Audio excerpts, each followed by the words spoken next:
اعوذ باللہ السمیع العلیم من الشیطان الرجیم بسم اللہ الرحمن الرحیم وما كان المؤمنون لينفروا كافة فلولا نفر من كل فرقة منهم طائفة ليتفقهوا في الدين وَلِيُنذِرُوا قَوْمَهُمْ إِذَا رَجَعُوا إِلَيْهِمْ لَعَلَّهُمْ يَحْذَرُونَ۔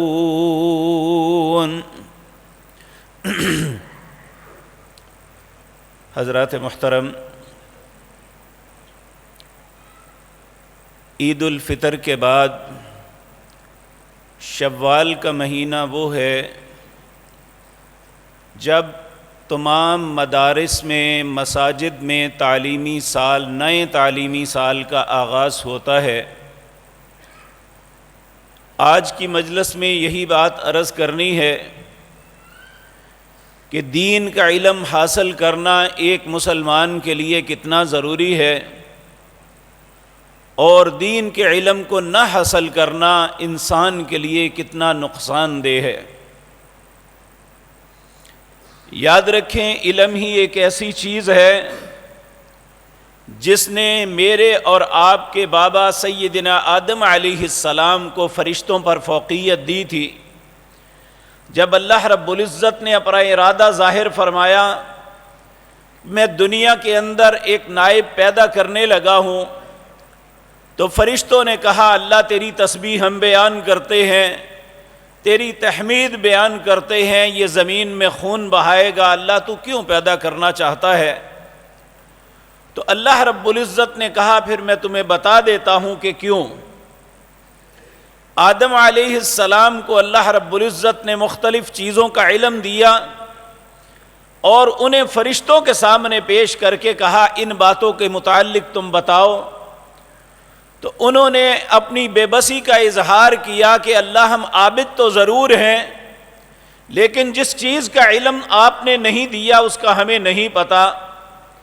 پھر اللہ رب العزت نے آدم علیہ السلام کو کہا کہ آپ بتائیں۔ جب آدم علیہ السلام نے ان سب چیزوں کے نام بتا دیے، ان باتوں کے صحیح جواب دے دیے، تو پھر اللہ نے ان کی فضیلت کو، ان کی فوقیت کو ظاہر کرنے کے لیے سب فرشتوں کو حکم دیا اسجدوا آدم، سب آدم کو سجدہ کرو۔ سب نے کیا الا ابلیس، ابلیس نے نہ کیا۔ وَكَانَ مِنَ الْكَافِرِينَ، وہ اللہ کے انکار کرنے والوں میں ہو گیا۔ پھر اس کے بعد اللہ رب العزت نے آدم اور ان کی زوجہ ہماری ماں حوا علیہ السلام کو جنت میں کہا چلے جاؤ، کلو وشربو، کھائے پیو، لیکن تمہاری ایک آزمائش ہے چھوٹی سی، ولا تقربا هذه الشجرہ، اس درخت کے قریب نہیں جانا۔ اور ساتھ ہی اللہ نے یہ بتا دیا کہ ایک تمہارا دشمن پیدا ہو گیا ہے جس کا نام ابلیس شیطان ہے، یہ تمہیں بہکائے گا، اس کے بہکاوے میں نہ آنا۔ اللہ کی شان، آدم علیہ السلام اپنی معصومیت کی وجہ سے، کیونکہ یہ بات ذہن میں رکھیں، نبی مکرم صلی اللہ علیہ وسلم نے فرمایا المنافق والکافر زج لئیم، منافق اور کافر کمینہ بھی ہوتا ہے، بدفطرت بھی ہوتا ہے، وہ کوئی بھی بات کر سکتا ہے، کتنا بڑا جھوٹ بہتان بھی لگا سکتا ہے، کسی کو دھوکہ دینے کے لیے بڑا نیک بھی بن سکتا ہے۔ شیطان کا کردار اسی طرح ہے۔ اللہ رب العزت ہم سب کو پہ رحم فرمائے، ایسے کرداروں سے ہماری حفاظت فرمائے۔ اس کے برعکس نبی کریم نے فرمایا ایک مومن آدمی معصوم اور بھولا بالا ہوتا ہے، جس طرح وہ خود دل کا صاف ہوتا ہے وہ دوسرے کو بھی اسی طرح تصور کرتا ہے۔ مومن جلدی دھوکے میں آ جاتا ہے، دھوکہ دینے والے کے دل میں کمینگی ہوتی ہے، اس کے دل میں اخلاص ہوتا ہے۔ آدم علیہ السلام کو اس نے بڑا ہمدرد بن کے کہنے لگا تمہیں پتا ہے کہ اللہ نے یہ درخت کھانے سے کیوں منع کیا؟ کہا کیوں منع کیا؟ کہا ھذا شجرۃ الخلد، یہ ہمیشگی کا درخت ہے، اگر یہ کھا لو گے تو وہ ملک لا یبلا، ایسی بادشاہت ملے گی کبھی ختم نہیں ہوگی۔ آدم علیہ السلام کے تصور میں بھی نہیں تھا کہ کوئی اتنا بڑا جھوٹ یا اتنا بڑا دھوکہ بھی دے سکتا ہے۔ آدم علیہ السلام اس کے بہکاوے میں آ کے کھا لیا تو اللہ رب العزت ناراض ہو گئے کہ جس بات سے منع کیا تھا تو وہ کام انہوں نے کر لیا۔ اللہ نے دونوں کو کہا قُلْ نَحْبِطُوا مِنْهَا جَمِيعًا، تم دونوں اب جنت سے نکل جاؤ اور دنیا میں ایک آزمائش بری زندگی گزارنی ہوگی۔ فَإِمَّا يَأْتِيَنَّكُم مِّنِّي هُدًى، ہدایت اور رہنمائی میری طرف سے آئے گی۔ فَمَنِ اتَّبَعَ هُدَايَ فَلَا يَضِلُّ وَلَا يَشْقَىٰ، جو اس رہنمائی کو قبول کرے گا جو اللہ کی طرف سے آئے گی۔ حقیقتاً یہی علم ہے جس علم کے متعلق پیارے نبی جناب محمد الرسول اللہ ہمیں تلقین فرماتے رہے، جو اللہ کی طرف سے نازل ہوتا ہے۔ دنیا میں بہت سے جنہیں ہم علم کا نام دیتے ہیں، حقیقتاً وہ فنون ہیں، فن ہیں، وہ طریقہ زندگی گزارنے کے لیے، اپنے معاش کو بنانے کے لیے ایک فن ہے، ایک کاریگری ہے جو انسان میتھ کو پڑھ کے حاصل کرتا ہے، فزکس کو پڑھ کے حاصل کرتا ہے، کیمسٹری کو پڑھ کے حاصل کرتا ہے، بیالوجی کو پڑھ کے حاصل کرتا ہے۔ عرب کا ایک قدیم مقولہ ہے، العلم علمان، علم صرف دو ہیں۔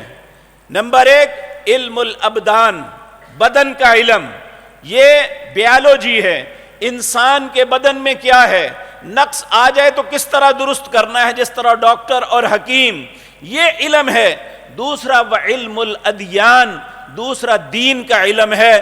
اس کے علاوہ جتنے بھی ہیں سارے فنون ہیں، ان سے انسان رزق تو حاصل کر سکتا ہے لیکن اس کے علاوہ یہ اس کے کسی کام نہیں آ سکتا۔ اور دین کا علم ایسا ہے جو انسان کی دنیا اور آخرت دونوں سنوار دیتا ہے۔ کیوں؟ اللہ رب العزت نے کہا تھا فَمَنِ اتَّبَعَ هُدَايَ فَلَا يَضِلُّ وَلَا يَشْقَىٰ، جو میں رہنمائی کروں گا، جو اسے قبول کرے گا، نہ بدبخت ہوگا نہ گمراہی اس کا مقدر بنے گی۔ ہماری ہدایت اور ہماری بہتری اسی میں ہے کہ اللہ کی رہنمائی کو قبول کریں، اس علم کو سیکھیں۔ اور انبیاء نے، اللہ نے 1,24,000 انبیاء کو صرف اسی لیے بھیجا کہ جو میں تمہیں پیغام دوں، جو علم تمہیں سکھاؤں، تو میں وہ علم تم نے لوگوں کو بتانا ہے۔ اور جن لوگوں نے انبیاء کے بتائے ہوئے علم کے مطابق زندگی بسر کی، ان کی زندگی بھی پرسکون گزری اور آخرت میں وہ اللہ کے مہمان بنے۔ اللہ ہمیں بھی یہ سمجھ نصیب فرمائے۔ میرے عزیز بھائیوں، جب اللہ نے 1,24,000 پیغمبر، جو ایک سلسلۃ الذہب، ایک سونے کی زنجیر آدم علیہ السلام سے چلی تھی، یہ آخر پہ ختم ہوتی ہے جناب محمد الرسول اللہ صلی اللہ علیہ وسلم پر۔ اللہ نے آپ کو جب نبوت سے سرفراز فرمایا، سب سے پہلی وحی آپ پہ غار حرا کے اندر آئی، اور اس میں جس بات کی تعلیم دی گئی، سورۃ علق کی پہلی 5 آیات ہیں، اس میں اس امت کو پیارے نبی جناب محمد الرسول اللہ صلی اللہ علیہ وسلم کو جو تلقین فرمائی گئی وہ یہی تھی، اقرأ بسم ربک الذی خلق، خلق الانسان من علق، اقرأ وربک الاکرم الذی علم بالقلم، علم الانسان ما لم يعلم۔ اقرأ، پڑھیے۔ جبریل نے آپ سے کہا پڑھیے، آپ نے فرمایا ما انا بقاری، میں نہیں پڑھا ہوا۔ اس نے اپنے پکڑ کے زور سے سینے کے ساتھ لگایا اور زور سے بھینچا۔ آپ فرماتے ہیں مجھے سخت اذیت محسوس ہوئی، پھر کہنے لگا اقرا، پڑھیے۔ میں نے کہا ما انا بقاری، میں پڑھا ہوا نہیں ہوں۔ تیسری مرتبہ جب پھر کیا تو اللہ نے میرے سینے کو کھول دیا، میں نے پڑھنا شروع کر دیا۔ اقرا، پڑھیے۔ کس کے ساتھ؟ بسم ربک الذی خلق، اس رب کے نام کے ساتھ جس نے تمہیں پیدا کیا۔ تعلیم وہ ہے جو اللہ کے نام سے شروع کی جائے، وہ تعلیم نہیں ہے جس میں اللہ کے نام کا آغاز نہیں ہوتا، وہ فنون ہے۔ یہ بات مجھے اور آپ کو یاد رکھ لینی چاہیے۔ اقرا، جس تعلیم کا، جس علم کے حصول کا اللہ نے حکم دیا تھا، وہ اللہ کے نام سے شروع ہوتی ہے۔ اقرا بسم ربک الذی خلق، خلق الانسان من علق، انسان کو یاد کروایا آج تو بڑا دانا ہے، بڑا عقل مند ہے، بڑا طاقتور ہے، بڑا خوبصورت ہے، بڑا مالدار ہے، لیکن یہ سوچ میں نے کس سے پیدا کیا؟ اقرأ بسم ربک الذی خلق خلق الانسان من علق، ایک لوتھڑے سے اتنا خوبصورت انسان بنایا، یہ تخلیق اللہ کی ہے۔ آپ دیکھیں دنیا میں کوئی بھی چیز بناتا ہے، چند چیزیں بنانے کے بعد پھر نئی چیز بنانا اس کے لیے مشکل ہو جاتا ہے۔ اللہ نے آدم علیہ السلام سے لے کر آج مجھ جیسے چھوٹے انسان تک اللہ نے کسی چہرے کو ایک جیسا نہیں بنایا، ہر انسان کا چہرہ الگ۔ چہرے کی بات تو چھوڑیں، یہ ہمارے فنگر پرنٹ ہیں، دنیا کے اندر کوئی بھی انسان دو ایسے نہیں جن کے فنگر پرنٹ آپس میں ملتے ہوں۔ یہ آنکھوں کے پپورے ہیں۔ آج شکل سے بعض اوقات انسان دھوکہ کھا جاتا ہے کہ شکل ملتی جلتی ہوتی ہے، لیکن یہ فنگر پرنٹ جہاں لگ جائیں یہ کبھی بھی دوسرے کے ساتھ نہیں مل سکتی۔ دوسرا آنکھوں کے پپورے یہاں کی تصویر لیتے ہیں تو پتہ چلتا ہے یہ انسان وہ نہیں جس کی شکل سے ہم شک میں پڑ گئے تھے شاید یہ وہ ہوگا۔ یہ اللہ رب العزت نے ہر انسان کی الگ الگ بنائی ہیں۔ اللہ رب العزت فرماتے ہیں اقرأ بسم ربک الذی خلق خلق الانسان من علق، انسان کو اس کی اوقات یاد کروائی، تو کیا تھا میں نے کیا بنا دیا۔ اقرأ وربک الاکرم، پڑھ اپنے رب کے ساتھ، نام کے ساتھ جو سب سے زیادہ عزت والا ہے، اور اگر اس کے نام کے ساتھ اس کے نام کو پڑھو گے، اس کی بتائی ہوئی ہدایت اور رہنمائی کو پڑھو گے تو اللہ تمہیں بھی عزت عطا فرمائیں گے۔ تو میرے عزیز بھائیوں، اقرأ وربک الاکرم الذی علم بالقلم، اللہ نے تمہیں قلم کے ساتھ علم سکھایا۔ اور یہ بات یاد رکھیں کہ ایک انسان کسی چیز کو پڑھتا رہے، اس کا جتنا مرضی رٹا لگا لے، وہ بڑی دیر کے بعد یاد ہوتی ہے، کسی بھی وقت ذہن سے نکل جاتی ہے، لیکن جو چیز ہاتھ سے لکھ لی جائے وہ ذہن سے محو نہیں ہوتی۔ اللہ فرماتے ہیں میں نے علم دیا، علم بالقلم۔ اور یہ بھی ذہن میں رکھیں یہ قلم کی اہمیت کیا ہے۔ نبی مکرم صلی اللہ علیہ وسلم نے فرمایا کائنات میں جو کچھ آسمان، زمین، ستارے، سورج، چاند، علی حد القیاس، پہاڑ، درخت، جتنے چوپائے ہیں سب اللہ نے اپنے کلمہ کن کے ساتھ بنائے۔ انما امرہ اذا اراد شیئا ان یقول له کن فیکون، جب اللہ کسی کام کا ارادہ کرتا ہے، حکم دیتا ہے، ہو جاتا ہے۔ چار چیزیں ایسی ہیں جو اللہ نے اپنے بابرکت ہاتھوں سے بنائی۔ سب سے پہلی چیز یہ علم کے لیے اللہ نے قلم کو اپنے ہاتھ سے بنایا۔ یہ پیارے نبی جناب محمد الرسول اللہ نے خبر دی صلی اللہ علیہ وسلم۔ پہلی چیز جو اللہ رب العزت نے انسان کے علم کے لیے بنائی وہ قلم تھی۔ نمبر دو، اللہ نے اپنے استوا کے لیے جو عرش معلیٰ بنایا وہ اپنے ہاتھ سے بنایا۔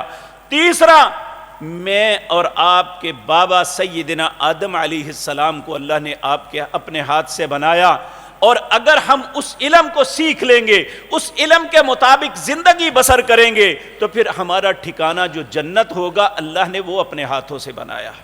یہ چار چیزیں ہیں جو اللہ مالک نے اپنے ہاتھوں سے بنائی۔ علم بالقلم، اللہ فرماتے ہیں میں نے قلم کے ساتھ تمہیں تعلیم دی۔ علم الانسان ما لم یعلم، انسان نہیں جانتا تھا، میں نے اسے قلم کے ساتھ علم عطا کیا۔ تو میرے عزیز بھائیوں، علم ہمارے لیے ازحد ضروری ہے، لیکن یہ بات یاد رکھیں علم دو طرح ہے۔ پہلا جو فرض عین ہے، یہ ہر انسان پہ لازم ہے۔ کوئی بھی انسان، نبی کریم صلی اللہ علیہ وسلم نے فرمایا طلب العلم فریضۃ علی کل مسلم و مسلمۃ، علم کا حاصل کرنا ہر مسلمان پر فرض ہے، وہ مرد ہے یا عورت۔ سوال ہوا صحابہ سے یہ کیسا علم جی، کتنا کو سیکھنا چاہیے؟ ہم نے کہا نماز پڑھتے ہو تو تمہیں علم ہونا چاہیے نماز کیا ہے، اس میں ہم کیا کہتے ہیں، اس کے نتائج کیا نکلیں گے، کون سی چیزیں ہیں جو نماز کو فاسد کر دیتی ہیں۔ یہ انسان کو، ہر انسان کو علم ہونا چاہیے۔ پھر کہا اگر اللہ نے مال دیا ہے، زکوٰۃ دیتے ہو، تو تمہیں پتا ہونا چاہیے کہ زکوٰۃ کتنے مال پہ ہوتی ہے، زکوٰۃ کن کن کو دینی ہے، اس کا طریقہ کار کیا ہوگا۔ تم زندگی میں آداب معاشرت، یعنی معاشرے کے اندر خاندان، رشتہ داریاں اور دوستیاں، دشمنیاں سب کچھ رکھتے ہو، تو تمہیں آداب معاشرت معلوم ہونے چاہیے کہ میں نے اپنے معاشرے کے اندر کس طرح زندگی بسر کرنی ہے۔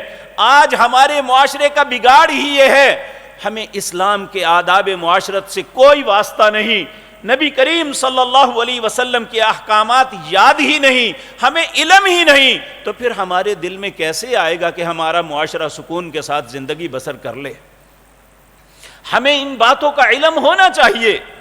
میرے بھائیو، بدقسمتی یہ ہے کہ انسان پی ایچ ڈی کیا ہوا، ماسٹر ڈگریاں ہیں اس کے پاس، وہ بیچلر ہے اور نہ معلوم کیا کیا اس نے پڑھا ہوا ہے، سارا کچھ پڑھنے کے بعد دنیا کے معاملات تو چٹکی سے حل کرتا ہے، لیکن جب دین کا معاملہ آتا ہے تو ہم میں سے ہر انسان کا ایک ہی جواب ہوتا ہے، دین کے معاملے میں زیادہ نہیں جانتا،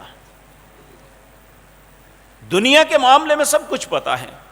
ایک محدث نے بڑی عجیب بات کی، اس نے کہا دنیا کے معاملے ایسے ہیں کہ اگر اس کے ہاتھ میں درہم دے دیا جائے تو یہ فوراً اس کا وزن بتا دے گا یہ کتنا ہے، لیکن جب دین کا معاملہ آئے گا تو کچھ بھی پتہ نہیں ہوگا۔ اور آج ہم دیکھتے ہیں ہمارے کاروباری دوست اتنے عقل مند اور دانا ہیں اپنے معاملے میں، ان کے ہاتھ میں رقم پکڑاؤ وہ گنتے بھی نہیں، بتا دیتے ہیں یہ 50,000 ہے، 60,000 ہے، 1,00,000 ہے، 80,000 ہے، وہ اپنے اندازے سے بتا دیتے ہیں۔ سوچنے والا سوچتا رہ جاتا ہے اسے پتہ کیسے چلا، میں نے تو گنے ہی نہیں، انہیں بتایا ہی نہیں، اسے کیسے پتہ چلا؟ وہ اپنے تجربے کی بنیاد پہ یہ سارا، کیونکہ اس معاملے میں اس نے اپنی سوچ کو لگایا، اس نے اپنی محنت کی، اس نے اس کے متعلق بڑی تگ و دو کی، اور اللہ نے اسے یہ شعور عطا کیا کہ وہ دیکھ کے ہی بتا دیتا ہے۔ آپ دیکھیں ایک سیل مین ہے، وہ ایک کلاس بھی نہیں پڑھا ہوا، جب گاہک دکان کے اندر آتا ہے وہ کہتا ہے یہ خریدے گا یا نہیں خریدے گا، یعنی اس کی آبزرویشن یہ ہو جاتی ہے۔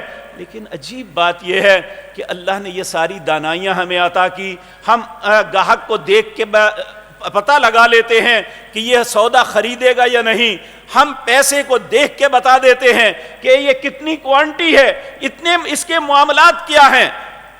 آپ کسی صراف کے پاس جائیں، اسے سونے کی کوئی ٹکڑی دیں۔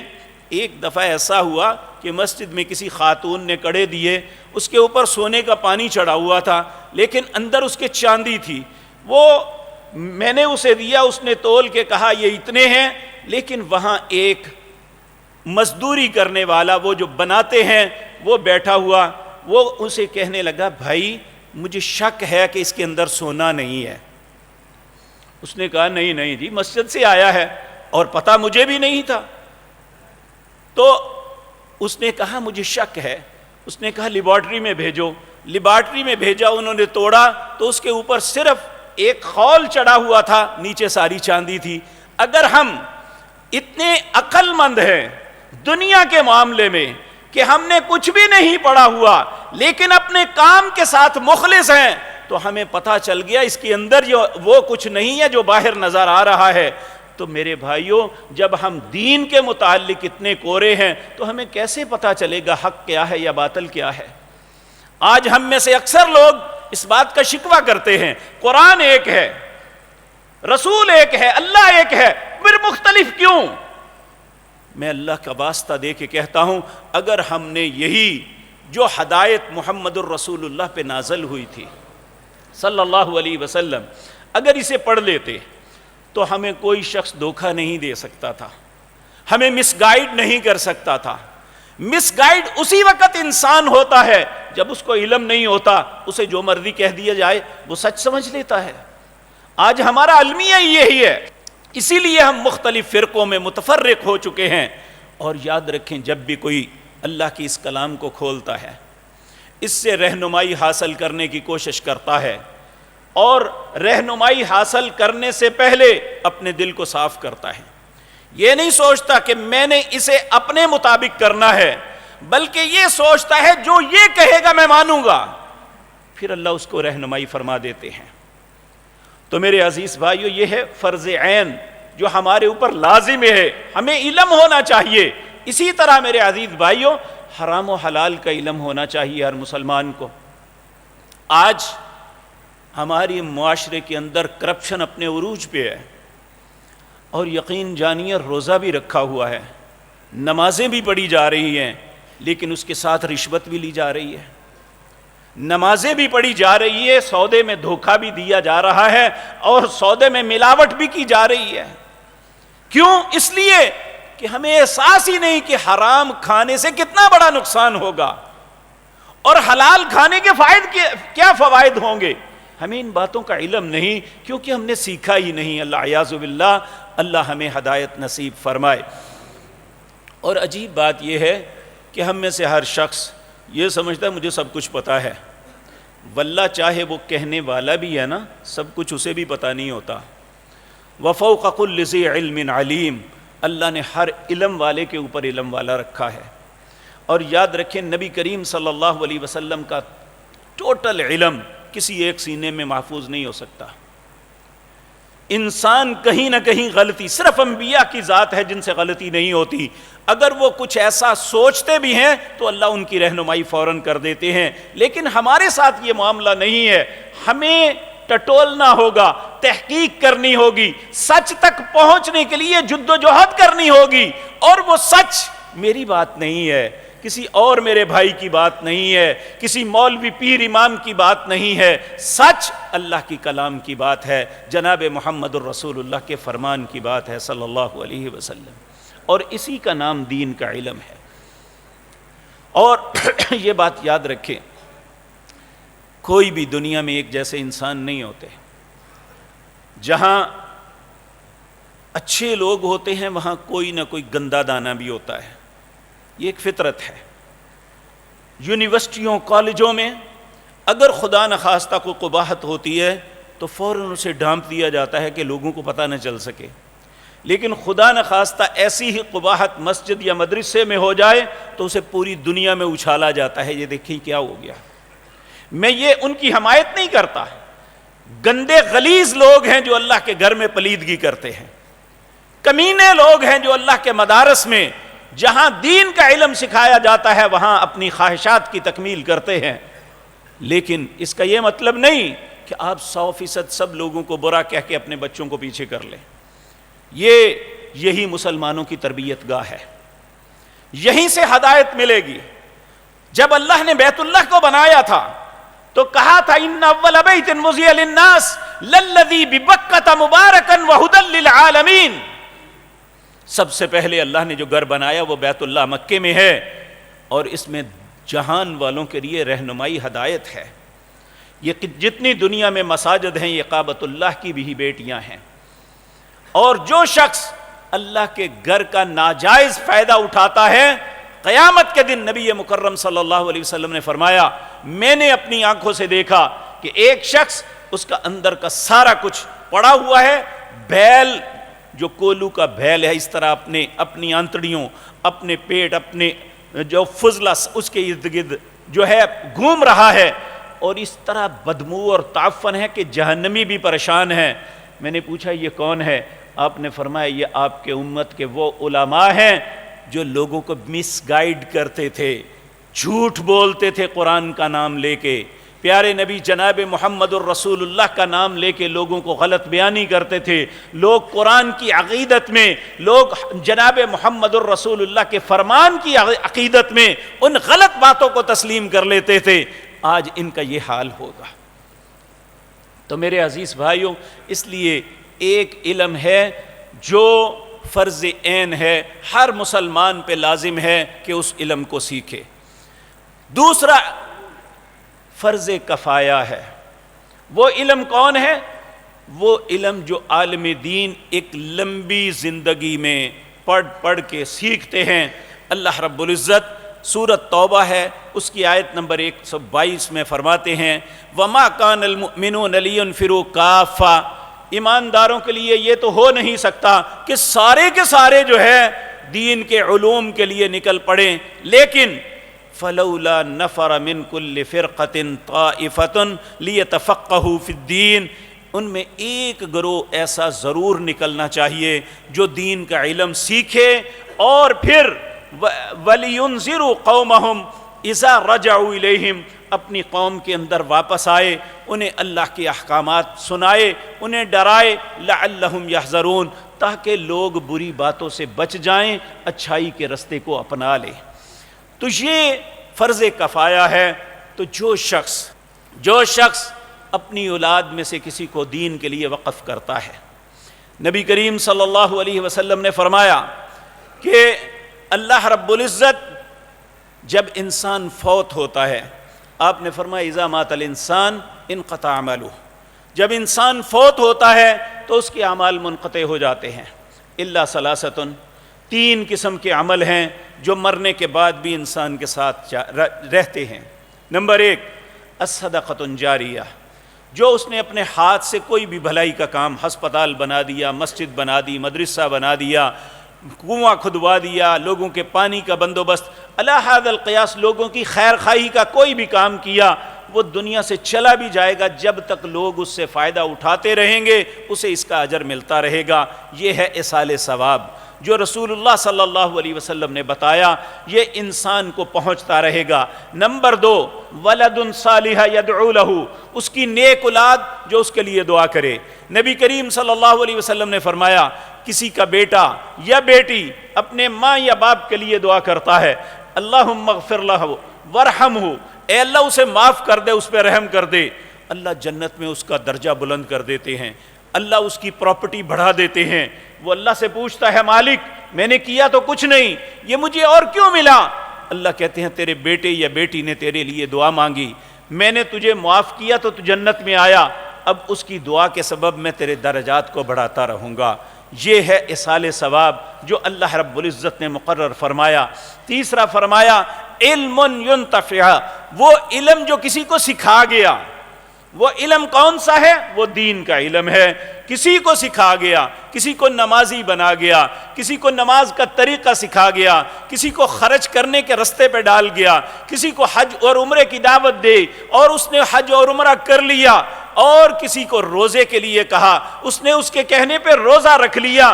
یہ ساری چیزیں جب تک دنیا میں قائم رہیں گی اللہ اسے اجر دیتا رہے گا۔ یہ اللہ رب العزت نے انسان کے لیے رکھا ہے۔ نبی کریم صلی اللہ علیہ وسلم نے فرمایا ایک عالم دین جو لوگوں کو مس گائیڈ نہیں کرتا، جو لوگوں کی واقعتاً صحیح رہنمائی کرتا ہے، قیامت کے دن وہ اپنے اعمال کی وجہ سے پریشان ہوگا کہ میں وہ کچھ نہیں کر سکا، عبادات کے معاملے میں اپنی مصروفیات کی وجہ سے وہ نہیں کر سکا، پریشان ہوگا۔ اچانک کیا دیکھے گا؟ چاروں طرف سے جس طرح ساون بھادو کے بادل امنڈ آتے ہیں، اس طرح اعمال، نیک اعمال کے بادل امنڈ کے اس کے گرد اکٹھے ہو جائیں گے۔ وہ اللہ سے پوچھے گا مالک یہ کون ہیں، کس کے ہیں؟ تو اللہ فرمائیں گے یہ تیرے ہیں۔ کہے گا میں نے تو نہیں کیے۔ کہا جن کو تو نے بتایا انہوں نے اس پہ عمل کیا، آج ان کے اجر میں کمی نہیں آئے گی، لیکن جو کچھ تیرے کہنے پہ انہوں نے کیا اللہ نے اس کے اجر کا تمہیں بھی مستحق بنا دیا۔ اس لیے میرے عزیز بھائیوں، نبی کریم صلی اللہ علیہ وسلم نے یہ کوئی پابندی نہیں لگائی کہ آپ نے 8 سال کی پڑھ کے سند لی ہوگی تو تبھی بتا سکتے ہیں۔ نبی کریم نے فرمایا بلغوا انی ولو آیہ، اگر ایک آیت بھی آتی ہے تو آگے پہنچاؤ۔ اور میرے بھائیو، علم کی اہمیت اس بات سے اندازہ لگائیں، پیارے نبی جناب محمد الرسول اللہ صلی اللہ علیہ وسلم جب فجر کی نماز ادا فرما لیتے، سلام پھیرتے، وہ اذکار جو آپ نے ہمیں تلقین فرمائے وہ پڑھ لیتے، تو سب سے پہلے 3 چیزوں کا سوال کرتے۔ پہلا سوال کرتے اللہم انی اسألک علما نافعا، دوسرا سوال ورزقا طیبا، تیسرا سوال وعملا متقبلا، یعنی رزق کا سوال بعد میں، علم کا سوال پہلے کیا۔ کس نے؟ پیارے نبی جناب محمد الرسول اللہ صلی اللہ علیہ وسلم نے، اور امت کو بھی تلقین فرمائی جب فجر کی نماز ادا کر لو، ادا کرنے کے بعد جب اللہ سے کچھ مانگنے کی باری آئے تو سب سے پہلا سوال کرو اللہم انی اسألک علما نافعا، اے اللہ مجھے ایسا علم عطا فرما جو نفع دینے والا ہے، ورزقا طیبا، رزق ایسا دے جو پاک ہو، وعملا متقبلا، اے اللہ ایسا عمل کرنے کی توفیق دے جو تو اپنی بارگاہ میں قبول کر لے۔ تو اسی طرح 4 چیزوں سے اللہ کے نبی پناہ بھی مانگا کرتے تھے۔ ان میں پہلی چیز اللہم انی اعوذ بک من علم لا ینفع، اے اللہ میں ایسے علم سے تیری پناہ چاہتا ہوں جو نفع نہ دے۔ وہ کون سا ہے؟ کہ قرآن کا علم ہے لیکن لوگوں کو غلط بیانی کر رہا ہے، باتوں کو چھپا رہا ہے، صرف اپنے مقاصد حاصل کرنے کے لیے یا اپنے فرقے کے لیے۔ رسول اللہ صلی اللہ علیہ وسلم کے فرمودات پتہ ہیں کہ نبی کریم کی سنت مطہرہ یہ ہے، لوگوں کو مس گائیڈ کرتا ہے۔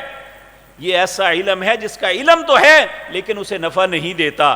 اللہم انی اعوذ بک من علم لا ینفع ومن قلب لا یخشع، اللہ ایسے دل سے تیری پناہ چاہتا ہوں جس کے اندر تیرا ڈر نہ ہو۔ ومن نفس لا تشبع، اے اللہ ایسے وجود سے تیری پناہ چاہتا ہوں جس کی بھوک ختم نہ ہو۔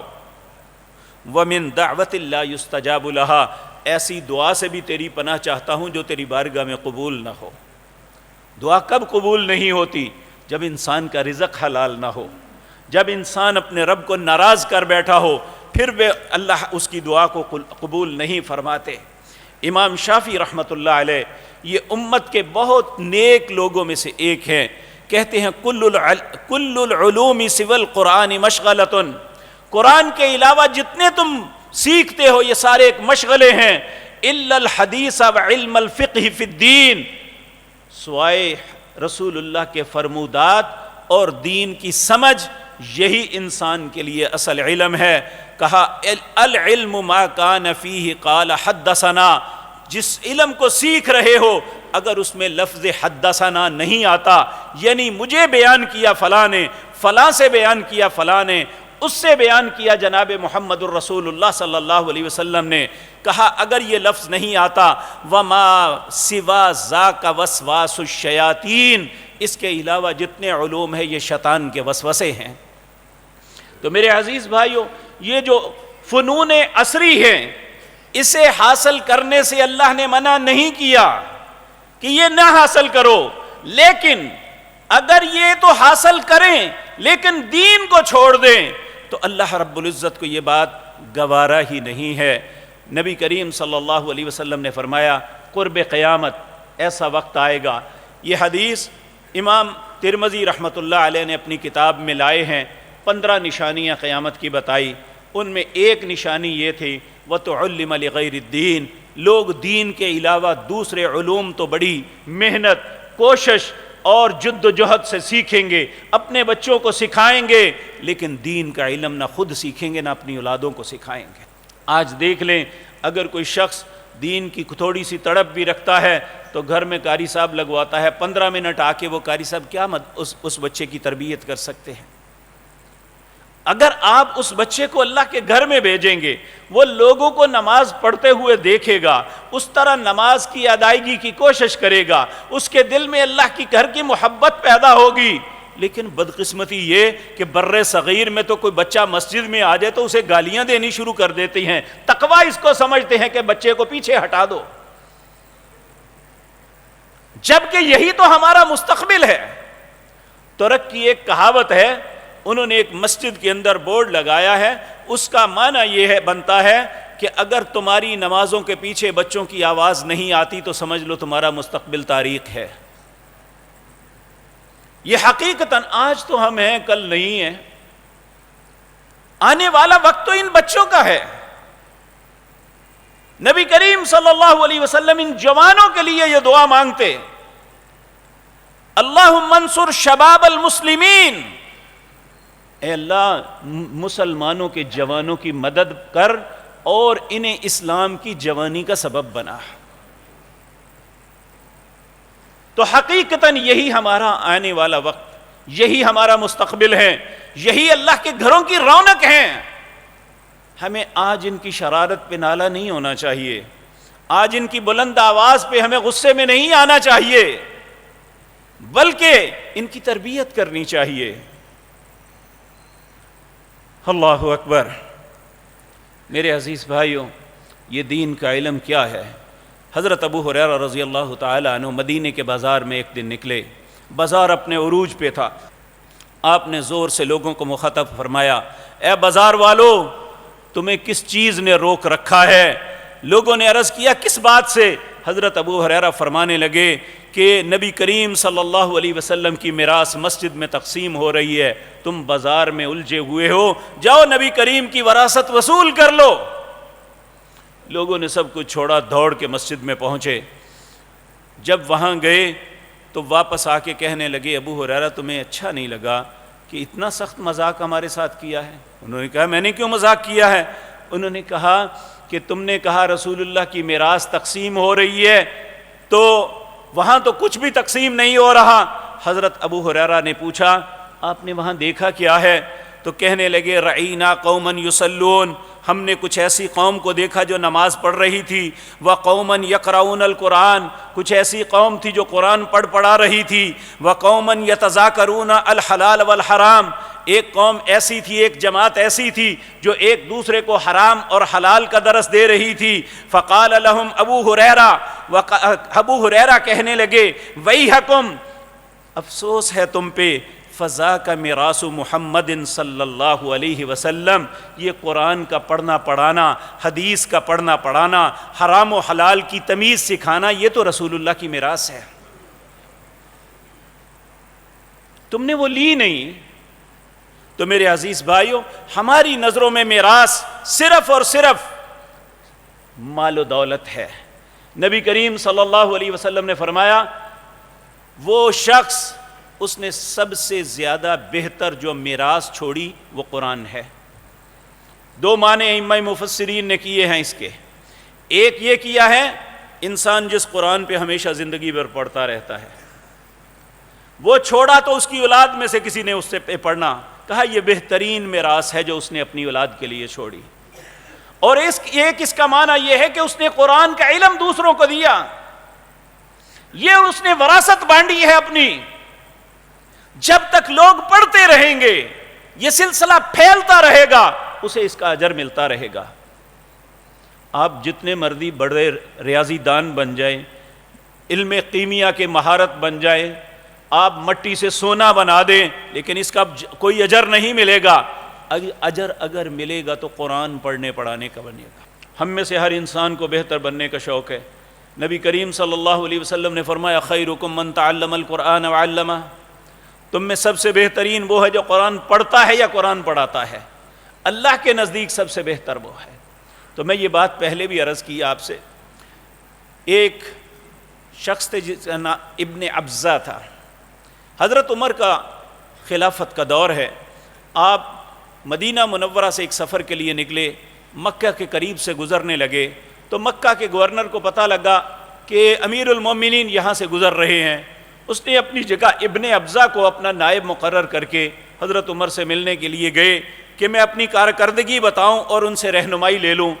جب وہاں گئے، حضرت عمر نے دیکھا کہ مکے کا گورنر میرے استقبال کے لیے آئے ہیں، فوراً پوچھا، اپنے پیچھے مکہ کس کے سپرد کر کے آئے ہو، کس کو اپنا قائم مقام بنایا؟ کہا ابن ابزہ کو۔ کہا ابن ابزہ کون ہے؟ کہا ہمارے غلاموں میں سے ایک غلام کا بیٹا ہے۔ حضرت عمر کو غصہ چڑھ گیا، قریش کے ہوتے ہوئے تم ایک غلام کے بچے کو مکے کا والی بنا آئے ہو؟ تو کہنے لگے، امیر المومنین غصہ نہ کیجئے، مکے کے اندر قرآن اور پیارے نبی جناب محمد الرسول اللہ کے فرائض کا علم ابن ابزہ سے زیادہ کسی کو نہیں ہے۔ حضرت عمر رونے لگے، کہا آج مجھے رسول اللہ کی اس حدیث کی سمجھ آئی، ان اللہ یرفع بہذا الکتاب اقواما ویضع بہ آخرین، اللہ اس قرآن کی وجہ سے بہت سی قوموں کو عزت عطا کریں گے اور بہت سی قومیں قرآن کو چھوڑ کے ذلیل ہو جائیں گی۔ آج ہمارے پاس قرآن ہے، کوئی ایسا گھر نہیں جس میں یہ مقدس یہ صحیفہ نہ موجود ہو۔ آج رسول اللہ کے فرامین، لوگ ایک ایک حدیث کو سیکھنے کے لیے مہینوں سفر کر کے مدینے سے مصر جاتے، مصر والے بصرے میں آتے، بصرے والے کوفے میں جاتے، شام میں فلسطین میں جاتے، لیکن آج تو مجموعے ہمارے گھروں میں ہو سکتے ہیں، چند روپوں میں رسول اللہ کا علم ہمارے گھر کی زینت بن سکتا ہے۔ اگر ہمیں سیکھنا ہے تو ہمارے لیے آج سے بہتر آسان کوئی وقت نہیں دنیا میں ملا۔ تو میرے عزیز بھائیو، نبی کریم صلی اللہ علیہ وسلم، اللہ اکبر، آپ موسیٰ علیہ السلام جب اللہ نے انہیں کہا کہ جاؤ فرعون کی طرف، اذهب الى فرعون انه طغى، تو کیا دعا مانگی؟ رب اشرح لی صدری ویسر لی امری واحلل عقدۃ من لسانی یفقہوا قولی رب زدنی علما۔ اے اللہ میرے لیے میرے سینے کو کھول دے، میرا معاملہ آسان کر دے، واحلل عقدۃ من لسانی، میری زبان کی گرہ کھول دے، یفقہوا قولی، لوگ میری بات سمجھ لیں۔ یہ بھی بہت بڑی بات ہوتی ہے، بہت بڑے بڑے اسکالر بات کرتے ہیں، بات کی لوگوں کو سمجھ ہی نہیں آتی، اگر کسی کی بات کی سمجھ آ جاتی ہے تو اللہ کا احسان ہے۔ یفقہوا قولی، اللہ نے اس پہ احسان کیا ہے کہ لوگ اس کی بات کو سمجھ رہے ہیں۔ پھر کہا رب زدنی علما، اے اللہ میرے علم میں اضافہ فرما دے۔ اللہ اکبر۔ امام اہل سنہ امام احمد بن حنبل رحمہ اللہ کہتے ہیں کہ الناس الی علم احوج منہم الی الطعام والشراب، علم کو حاصل کرنا انسان کے لیے کھانے پینے سے زیادہ ضروری ہے۔ لأن الرجل يحتاج إلى الطعام والشراب في اليوم مرة أو مرتين، کھانے پینے کے لیے تو انسان دن میں ایک مرتبہ یا دو مرتبہ محتاج ہے۔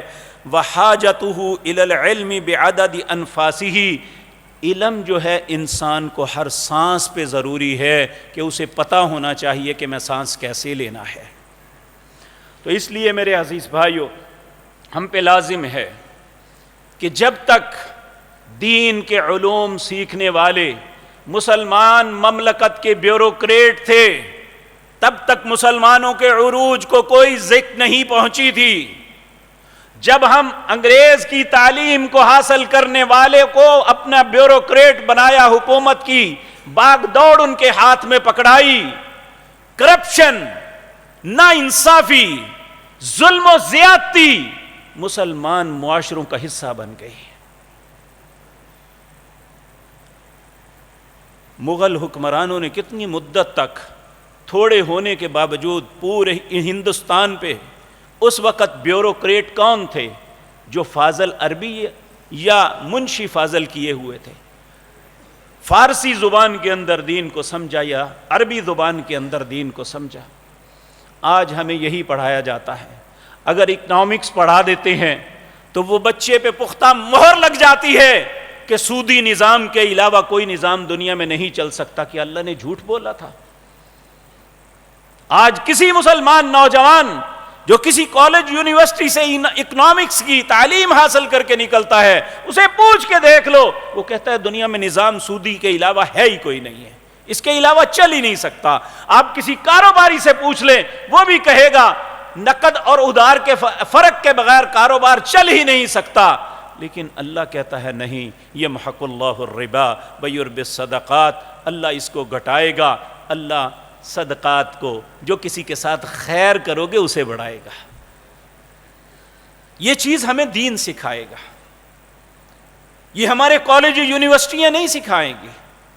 اقبال نے ویسے نہیں کہا تھا کہ فرعون بچوں کے قتل پہ ہوتا نہ بدنام، کاش اسے کالج کی نہ سوجی۔ اللہ اکبر۔ میرے عزیز بھائیوں، میں اس تعلیم کے مخالف نہیں ہوں، لیکن ایک عرب مقولہ ہے، اللہ اکبر، الدنیا جیفۃ وطالبها کلاب، جو دین کو چھوڑ کے صرف دنیا کے پیچھے بھاگتا ہے، دنیا ایک مردار ہے اور اس کے پیچھے بھاگنے والا کتا ہے۔ اس لیے مجھے اور آپ کو سوچنا چاہیے ہم کہاں کھڑے ہیں، ہمارے پاس کتنا دین ہے۔ کل اللہ نے ہم سے یہ سوال نہیں کرنا کہ آپ نے کون سے فنون میں پی ایچ ڈی کی تھی، اللہ نے ہمیں پوچھنا ہے تو اپنی کلام کے متعلق پوچھنا ہے۔ انا عرضنا الامانۃ علی السماوات والارض والجبال فابین ان یحملنها واشفقن منها وحملها الانسان۔ انسان تو نے اس امانت کو لیا تھا، اس کا کیا حق ادا کیا؟ ہم سے سوال ہوگا۔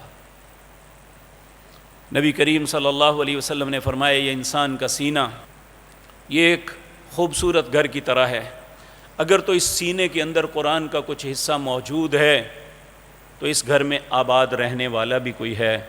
اگر انسان کا سینہ قرآن سے محفوظ یعنی قرآن کا کوئی بھی حصہ محفوظ نہیں ہے تو وہ بھوت بنگلہ ہے، ویران گھر کی طرح ہے۔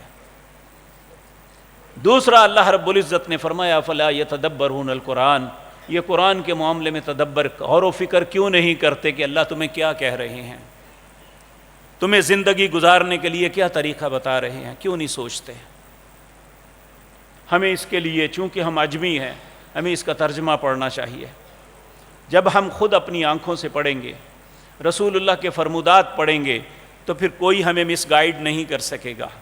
جب بھی غلط بیانی کوئی کرے گا آپ فوراً کہیں گے میں نے اپنی آنکھوں سے قرآن میں پڑھا ہے، اللہ یہ فرماتے ہیں، تم کیسے کہتے ہو کہ میں یہ ایسا کر لوں؟